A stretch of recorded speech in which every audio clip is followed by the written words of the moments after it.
Hörmətli izləyicilər, kanala abunə olub like etməyi unutmayın. Günün xəbərləri təqdim edir.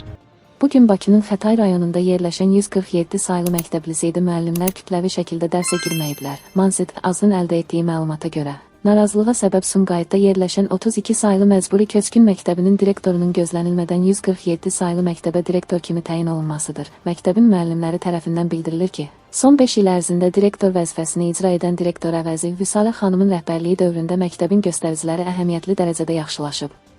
Müəllim kollektivi bu qəfil dəyişiklik qərarını ədalətsiz hesab edərək təyinatla bağlı narazılıqlarını bildiriblər. Nəticədə onlar tədris prosesinə qatılmayıblar və dərslər bu səbəbdən boş keçib. Qeyd edək ki, BİST-dən verilən məlumata görə, məktəbə qədər və ümumi təhsil üzrə Dövlət Agentliyinin əmrinə əsasən 147 nömrəli Texniki və Humanitar Fənlər Liseyinin direktoru vəzifəsinə Şahmirova Kəmalə Bayram qızı təyin edilib.